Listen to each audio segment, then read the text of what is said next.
Hi guys, it's a great day. My name is Kehinde Ajose. I'm the convener of Author Visibility Online Summit. The aim of this summit is to equip you with the needed knowledge you need to thrive as an author in these trying times where people's income are dwindling, where people are complaining about not making money. It is very, very important for you as an author to learn the new skills and knowledge sets you need to make it as an author. And that's why we decided to bring thought leaders, authors and game changers in their various industries who will be coming together to teach us how to profit from your published asset, because it's not enough for you to learn how to write.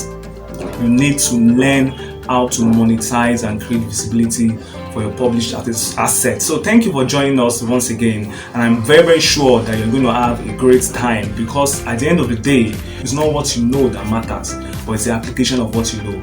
Thank you for joining us. Hope you're going to have a great time. Stick around.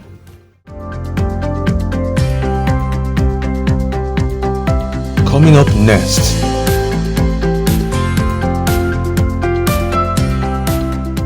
In this session, what I want to do is to walk you through how authors can leverage podcasts to grow their audience.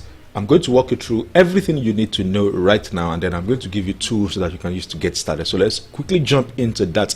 In case you're just getting to meet me, my name is Daya Samuel, and I am the founder of the Nigeria Podcast Network, as the host of Audacity to Lead podcast. I'm the author of the Inflow Manifesto, Blog with Excellence, Break the Frame, the Optimize Your Life Blueprint, the Government of Self that I'm about to release, and Limitless Courage and Confidence, which is one of my best-selling books.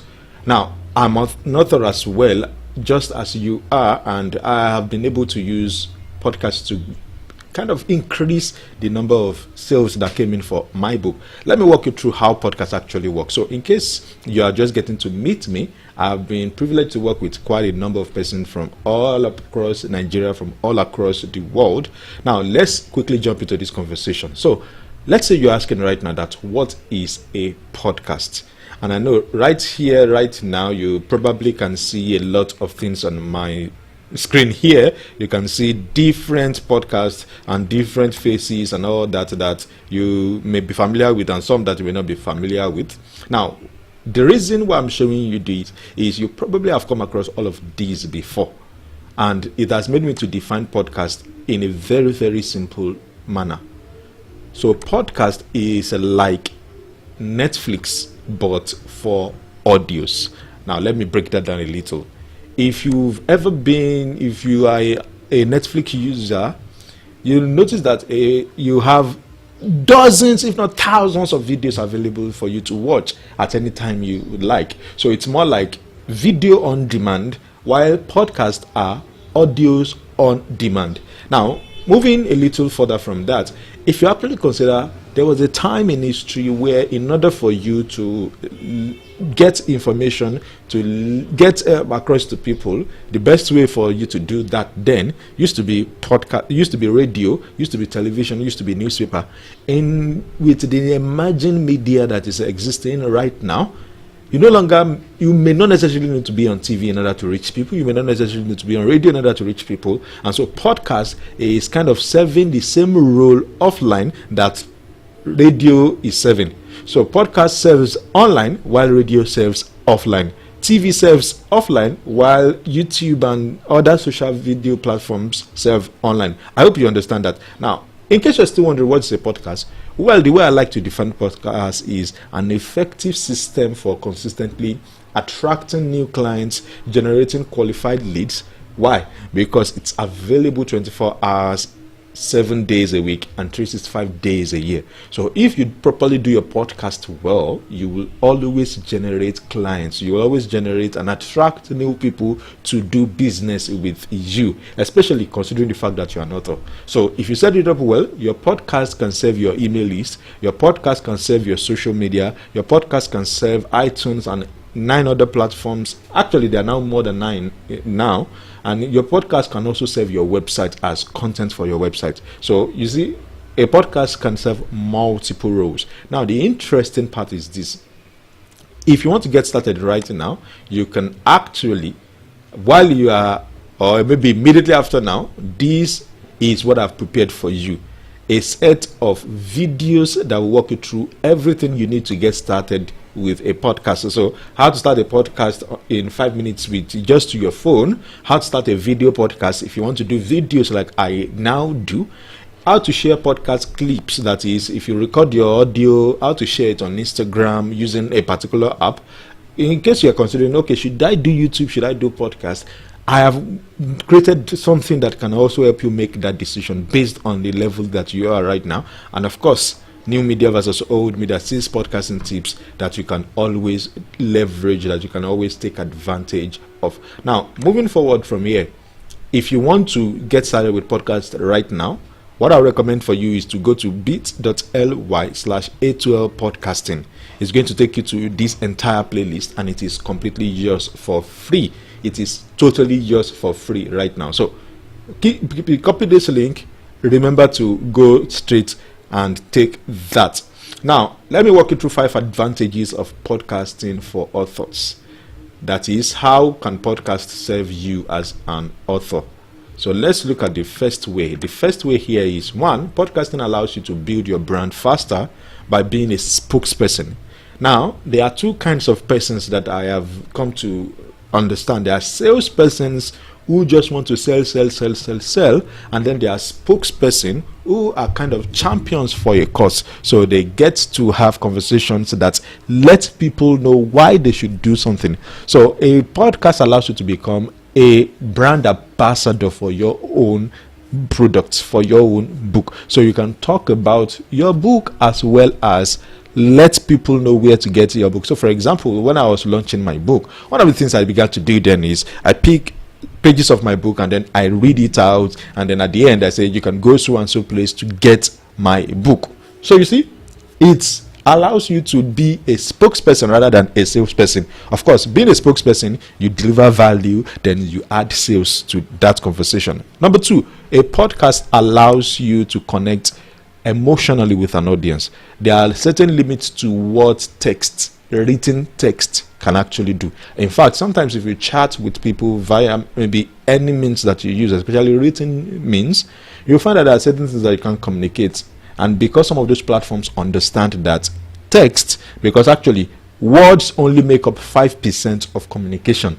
And so a way to communicate with people is the tone of your voice, the way you talk. Are you talking very fast? Are you talking very loud? Are you slowing down? All of these may not be able to communicate through written text. So when you write your book and then you now add an element of audio or video to it, just like I am doing right now, I could have just put this together as maybe text that you will just take, but you may not be able to fully grasp what I am explaining if I don't use my voice. Do you understand now? So podcast allows you to connect emotionally with your audience. And number 3, podcast has higher levels of engagement. And when I say higher levels of engagement, what I mean is, if you are listening to a podcast, you are most likely very, very engaged. If you are watching a video, you are most likely very, very engaged. Or like if you are reading, sometimes you could be reading and then something distracts you and then you come back and then it distracts you and then you come back. But with a video, or with a podcast, in fact, let me even tell you how podcast makes engagement higher. If you listen to podcasts, you can listen to podcasts and be doing anything else you want to do. In fact, sometimes you will put it on speaker and be doing anything else you want to do. That is because you are still taking in everything you need to take in while still doing everything you need to do. So it allows a lot of active engagement on a passive level. Do you get that? Now, moving forward, number 4, podcast actually increases your level of authority. I've seen people who get certain businesses done simply because they had a podcast, not because they were writing so much.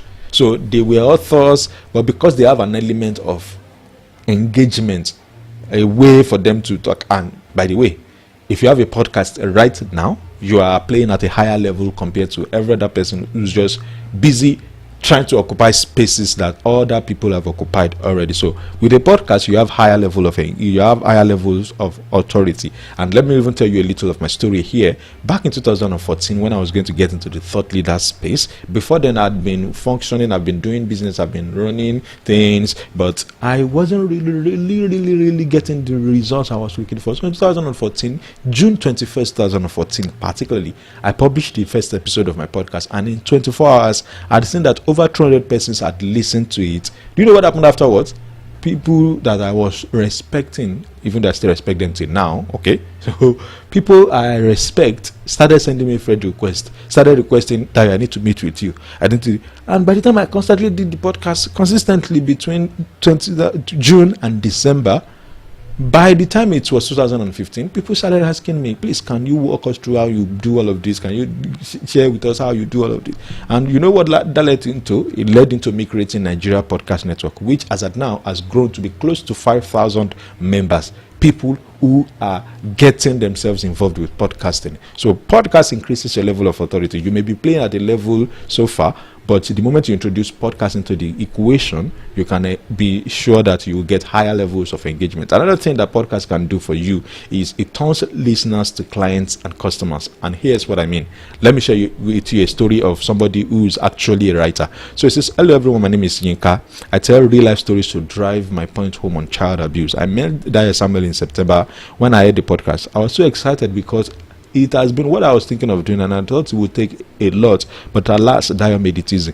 My podcast was not great as expected, but now I have mastered the act, and in less than 3 weeks, I got 2 clients who are men. Thank you, Dio, for making it easy. And as for the video, I'm willing to try it. And now, this person writes daily. Every single day, she publishes an article, a short article actually, a story. And before then, she wanted to get clients, but it wasn't really well.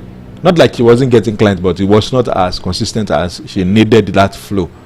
And so we put in place a way for her to structure her podcast in such a way that increase the levels of authority as well as bring clients to her. And in 2 weeks of releasing a podcast, in less than 3 weeks of releasing her podcast, she got 2 new clients who said, it was because of your podcast that I knew you can actually handle this. So again, there are certain businesses that you may not be able to get until they actually have a feel of your voice. Now, if you're wondering, what's this thing about podcast? Does it really matter here in Nigeria? Let me give you the data about podcast listening habits in Nigeria. And this data is based on a research that was conducted I contributed to the research. I wasn't the main person that carried out the research, but I contributed a lot to it. And it was carried out by my friend. His name is Tony Doe of Tony Doe Media. He is also a radio personality as well as is an OAP, so he does a lot of OAP, so he runs a lot of podcasts. And then in 2018 we carried out this research, and this is what we found. We found that 78% of the people who listen to podcasts are between 15 and 34. In Nigeria, 94.9 people listen on mobile devices, and then we found that 74.6 listen to culture or entertainment podcasts, and then we find that 54% are male listeners. 54% also reside in Lagos, and you know Lagos has a large amount of people, and so that means if 54% are living in Lagos, 46% are living spread across Nigeria. So you see, podcast is not just limited to Lagos State. And then 52.5 listen to 40 minutes or less. Do you get that? That is, for 40 minutes they are listening to you. Imagine if you have 40 minutes to engage somebody and sell something to them. Of course, being a spokesperson first before becoming a salesperson, right? Now, we also found that 37.3% listen for information, 28% listen for entertainment, while 27% listen in the morning or in the night. That's what they listen to, first thing in the morning or last thing in the night. And then we also found that 57% don't mind explicit content, so content that maybe use certain language they don't mind. And then 48% listen on Fridays, 42% listen once a week. Are you getting that data now? So podcast is huge. Podcast is great. Podcast is a way for you to position yourself. If you want to position yourself as someone who may who needs to be perceived in a certain way. So again, I've just shared this with you. If you want to get started right now, I'm going to recommend to you to go right now to bit.ly/A12 podcasting, and you can get all this entire tutorial on how to actually start your podcast. It is free. You're not even signing up for anything. If you even, in fact, it's a playlist on YouTube, so you walk through the playlist one after the other. It walks you through almost everything you will need to start your podcast. I am Dio Samuel once again, in case you have forgotten, and I'm going to see you next time.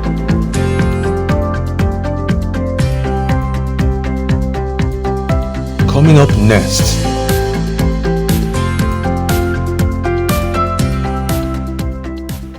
So you want to be a writer? I know how it feels. I know the feeling. I've been there. I have been writing for a few years now, and of course, the simple theory will be sit down, sit your butt in a chair, open up your laptop, and write on Microsoft documents. Microsoft Word document. Yeah, right. It's not as simple as that. But what makes it like every other profession or every other calling or every other assignment, as you may put it, is the fact that you have a passion for it. You have a compelling vision. You have a compelling message, and you want to share with the world. And so that enables you to go all the way and do all that you need to do to share, to bring out the author in you. My name is Bamike Adeyemi. I am a multi-influential expressionist. I'm a singer, minister, speaker, coach, and teacher with the John Maxwell team, and I am an author. And it's a great privilege to be on this platform, Author Visibility Online Summit, to share with you personal tools that have enabled me to discover the author in me, and I believe is going to be of great help to you as well. Now, before I go on, I want to quickly lay a foundation from scriptures. Habakkuk chapter 2, verse 2. It says, write the vision and make it plain on tablet. Now, that's one of the greatest books in the world.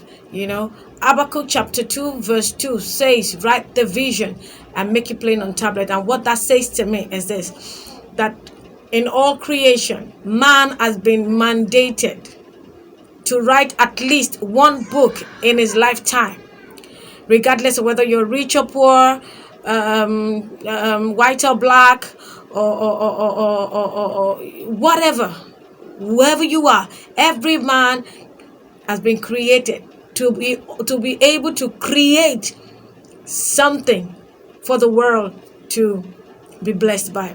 And so the man Habakkuk will say, write the vision, write your experience, write your expertise, write about your expertise, write about the things that are burning in you, write and make it plain on tablets, package it into books, package into a blog, package. There are diverse ways where you can package it. That's what it's saying, so that other people may learn. For everyone has got a story, and everyone, and you must hone your story, and you must be able to tell your story.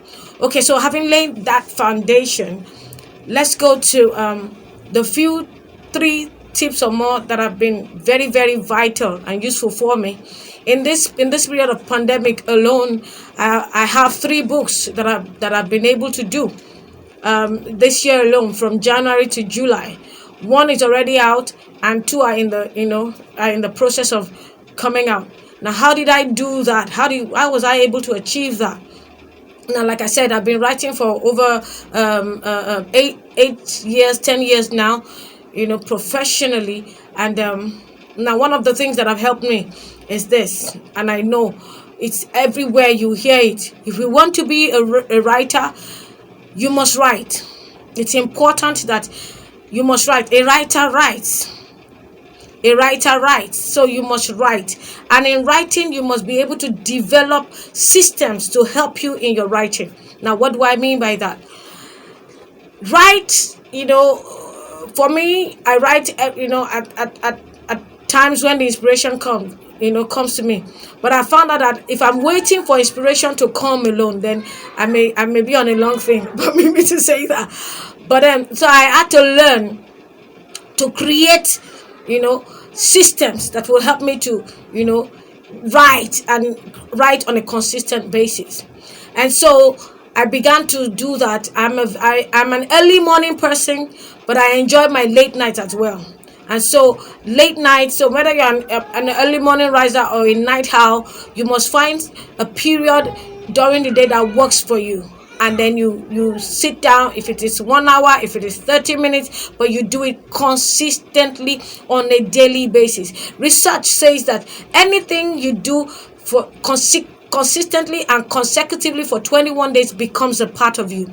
And so when you take time to write consistently at the same time every day for the next 21 days, it becomes a part of you. So that's one of the tools. That's what I've been using, and it's still helping me. The other day my husband was saying writing has now taken the whole of you, and I said it is the season I am in, so I must devote every time for it, because I don't know what is going to happen next. But in this season and in this time, all that is required of me is to write. So I just keep writing it out. Now, for you to be able to write, you must be an ardent reader. You can't say you want to write if you don't have a voracious desire to read. So read, and read hard, and read wide. Read all genres of literature, romance, inspirational, whatever. There are a lot of books out there. Novels, read and read. Suspense, action, thriller.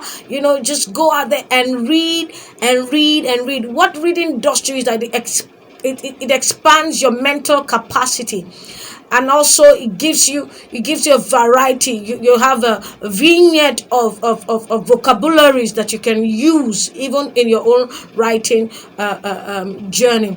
Now, having said that, the next thing is to find a conducive environment where your creative writing will thrive.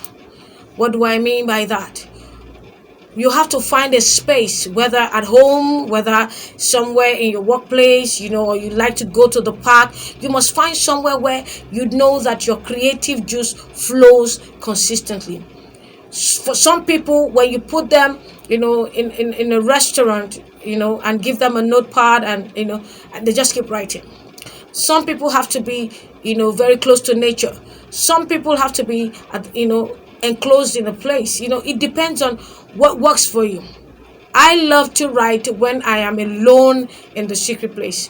When I'm alone, and I call in my house, there's a place we call the secret place, and that's where we use for music, creativity, and everything. That's where I'm doing this recording from. And I take time, 2 hours, I shut myself, and I'm writing. And I'm writing. So you must find a space and a conducive place where there is no distraction, and you can devote 30 minutes, 1 hour, 2 hours, as much as you can to write. Now, like I said, you're saying, yes, I love to write, I want to write, but I don't know what to write. Write about what you're excited about. Write about, as a starter, write about what you're grateful for. Write about what happens to you during the day. Write about, your family. Just keep writing. Write about your experience. Just sit down and write. Don't think about it. There's one thing we call stream of consciousness writing, where you just sit down early in the morning. The first thing you do when you wake up, your pen and your journal, and you just begin to write. And it, unscripted, unedited, it just comes out. That's one way to develop your writing capacity without having a title or a topic in mind. It just flows. It flows from the depth of your being as you're waking up. That's stream of consciousness writing. Then another form of writing is journaling. Your day-to-day gratitude, what you're grateful for, 10 things you're grateful for. Another way of bringing out the creative juice is what we call writing prompt. Just pick a topic, passion, and then you just begin to write everything you know. So there are things that you can use to ignite that author in you. Now, let's go to the next thing that I believe is so important, and that is having a coach and a mentor. You have to have someone or people who have gone ahead of you in that space that you look up to, that will help you to become better in your own craft. I have coaches and mentors online and offline who have contributed and still contribute to my my creative writing abilities, and still continue to do so.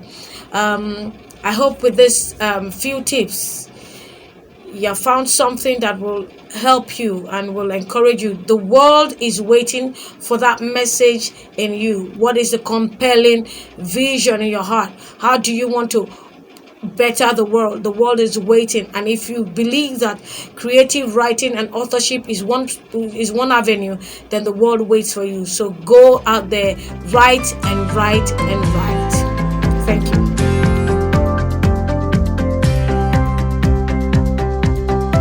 Coming up next,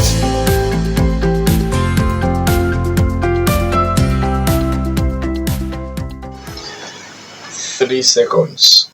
One, two, three. That is all it takes for someone to look at a book and decide whether you want to purchase it or just pass by. My name is Pam Femi. I've been invited here to speak about how authors can create catchy book covers. I am a graphic designer, and in my years of experience, I've been able to learn one or two things about book covers, and that is what I'm going to share. A book cover is so important, such that it is the key to the puzzle that is the content of your book. So it is very, very important that it is catchy enough for it to attract the reader to purchase it. So the first tip I'm going to share is to think like a reader and not a writer. In these days, ebook are now common than ever, and the only thing that your readers are going to see, or buyers, is the cover, the thumbnail. Now it has to be catchy enough so that the purchase can be made. The cover has to make them feel something. The text has to be bold enough. The images have to portray the message that is there. Now that leads me to the second tip I'm going to share. You should avoid cliches. An author once said, although my book is about finance, it's a unique and personal book, and I wanted this conveyed through its cover. I didn't want it to feature dollar bills or piggy bank or any of that cliche stuff. I made sure to convey this message to the designers in my brief. Now, this comment was made by Jim Miller, the author of Budgeting Doesn't Have to Suck. You need to avoid all these things. Not because you are making a book that deals about finance, then it must be a picture of money, a picture of naira or dollar notes on your book cover. No. You need to have a clear picture, a clear message that you are trying to pass. That is what your cover should be all about. That leads me to the next tip I'm going to share, which is for you to make use of subtitles. Sometimes I think it helps if you put a subtitle. It gives your readers or potential buyers some sense of understanding into what the content is all about. You need to create a subtitle that pretty much sums up what the book is about. It is more like about the book. That page you always have at the back cover, yeah. But in a sentence, in a clause or a phrase. So you can also make use of that. It's going to help your book cover. My next tip is for you to be open-minded. Now, this has to do with your designer. Whoever is designing your book, you have to be free with the person. You have to let the person know the kind of audience you are aiming at, the kind of style of book you are writing or genre, and the year it is set in. All that will be the feel you want to have on the cover. So you need to tell all these things to the designer. Now, the next tip I'm going to share is about deciding on which of the covers you want to eventually use. At first, your designer is not going to make just one cover design for you. So it's probably going to be at least two or more. But for me, I think two to three is just good so that you don't have confusion while choosing. Now, to choose, uh, most times I think it is good to share with people, share with your network of not just creatives, but you know, potential readers, potential buyers. Probably you have a fan club, you can use your social media, for instance, in depending on the confidentiality of the book. You can share with them and choose between A and B or A, B, and C, to see the ratings of which one do people love most. I mean, the one that the audience likes most. And this will help you decide on the best cover to use. Now, the final tip and the most important tip I'm going to leave you with is to stick to your message. And you should probably write it down. you know so when all these ideas are coming, probably your designer makes a cover design, you go back to the message, the key message of your book, of the story that you've written down. You go back to check it and see if it has any relation to what you are seeing on the cover design. You have to check that. I think if you can make use of all these things, you would have a great book cover. So that is the few I can share. My time is up. Like I said earlier, my name is Bamifemi, and I'm a graphic designer. So if you need to make books and book covers, the layouts and the covers, I'm available. Thanks for joining me.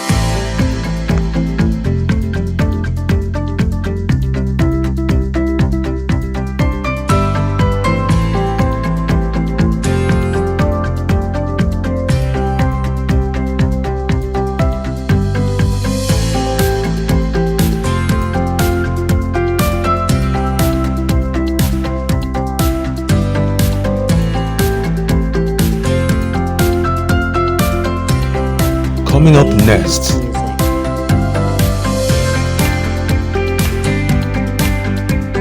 Hi, I am Bumi Ajay, author of the book Get Up and Kick Ass, and today I'll be sharing with you a few strategies that you can use to build yourself for global relevance. Number one, before you even think of writing a book, before you think of coming online to announce that you have a book, or before you think of anything, you need to understand your purpose of writing the book, your purpose of wanting to be globally recognized. Why do you want people to know you? Don't just come and say, oh, I want global relevance, and you don't have a backup strategy, you don't have a backup plan. Another thing you want to consider before even going before writing a book that will give you global recognition is, who are your audience? What problems do they have? What solution are you bringing to the people that truly desire to be helped, that really want to get to the next level? What is that thing? What is that problem that they're having, and they're looking for like a messiah? They say, oh, only if I can have someone to help me solve this problem. So what is that problem are you going to be solving? You can say your life experience. For example, if you've been dealing with unforgiveness and you want to help people and to teach them how to forgive, what will be your backup strategy? Who are these people that need to learn how to forgive? Obviously, you cannot just randomly pick anybody and say, this person, your audience, your client, your ideal client must have gone through an issue that requires them to forgive somebody or themselves. So yes, what is the problem that you will be serving? The first one is your mission, your purpose. Why do you want global recognition? That's the first one is, why do you want global recognition? You need to understand it. Is it for your selfish interest or because you really want to help people grow? Number two is, what is the problem you're solving? What are you bringing to the table? Who do you want to help? That's the third one. Who do you want to help? Whose problem do you have the solution in their hands? A whole lot of people are crying, oh, I need help with this and that. Who? Another thing is, how are you going to go about it? And that means you need to be intentional about what you put online. You need to be intentional about your post, content creation. You need to start building content around the solutions you're bringing to these people. Don't just don't just post random jokes, offensive things that will offend your ideal client. Now you need to start looking for these people. Where are they? Are they in groups? Are they in WhatsApp messages? Are they on Instagram? What platform are your audience? Go there. Start by doing live videos. Start by creating awesome content. Start by another thing is, you want to understand the mindset of your audience. What is their mindset about this particular problem? Yes, some people want help. Another thing is their mindset. What is the limiting mindset they have around this problem? Find that limiting mindset and find solutions to it. So if they say, oh, unforgiveness, like I said, and they say, I can't forgive, but because if I forgive, this person will enjoy peace. And then you now bring out steps and say, no, actually you're the one that tends to enjoy peace when you forgive. So you've solved the problem. You've given them solution. And then you understand the mindset that they have. So yes, you need to understand their mindset. You need to know who you want to solve their problem. You need to know where they are, and how do they think. What is their normal life like? I mean, what do they see about the problem? Do they really want this help or they don't?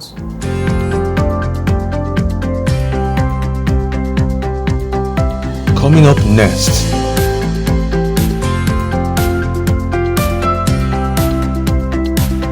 Hello, my name is Agbolade Omowade.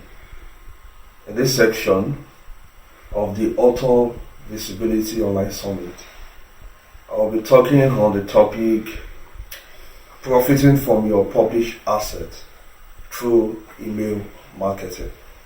And I would like to quickly say a very big thank you to the organizer of this summit for giving me the opportunity to talk to you about email marketing.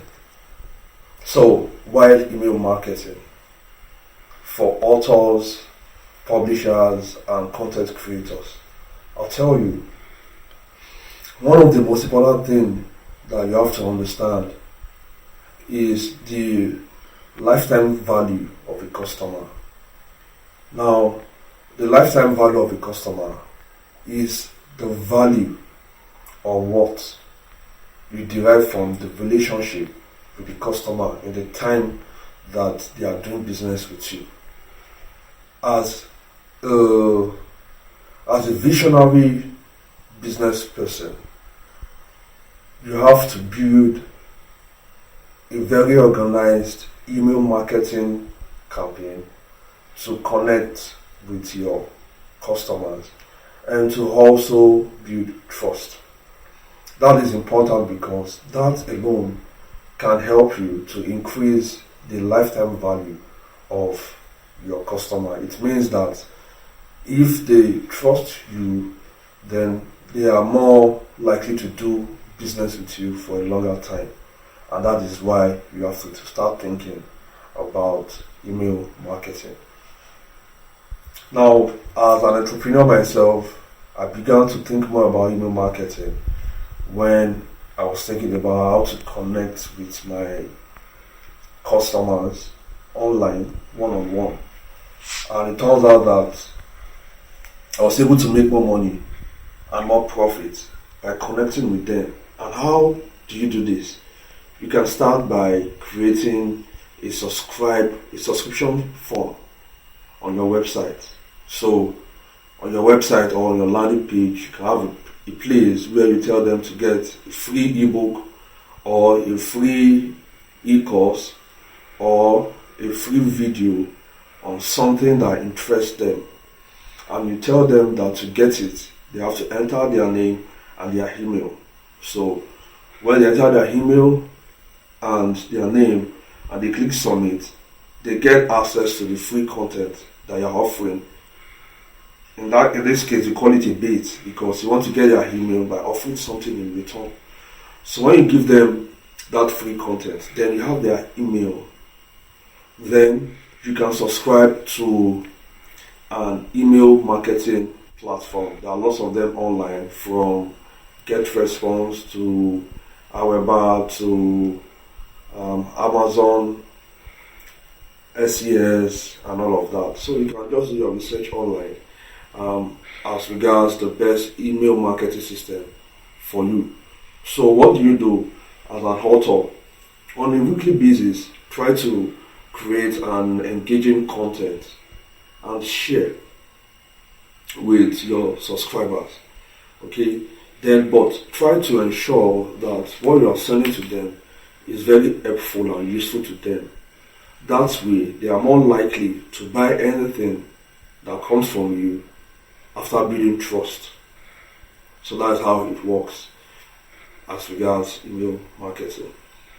Well, I have a very limited time, so I won't be able to tell you everything you need to know about email marketing, but the basics is what I've said. Create a subscription form on your website.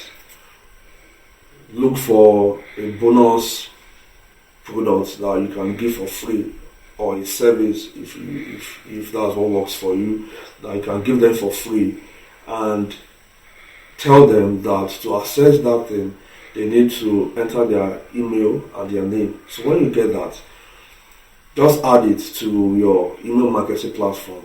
Then begin to send emails on a weekly basis. Don't start with selling. Start by sharing useful content that will excite, entertain, and inform your subscribers. So do that for a while to build trust. Then when they trust you, then you can begin to suggest things that you sell online to them. And I am sure that if you offer lots of value free at initial stages, they'll be more likely to buy anything that you want to sell to them. So I hope that in the past few minutes you've learned a thing or two about email marketing as an author or content creator. So go online, Google is your best friend. Try to read more and learn more about email marketing. So thank you for your time. I'll see you at the top. Again, my name is Agbolade Omawale on all social media networks. Coming up next.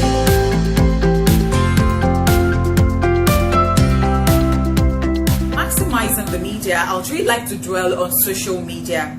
Now, the number one thing I would like you to note is know your audience. You really have to know your audience. If you don't know your audience, then how do you connect with your audience? You have to know your audience's demographics. So you have to know their age, their gender, their ethnicity. You have to go further in knowing their needs, their interests, their mindsets. You have to be a big part of your audience's life.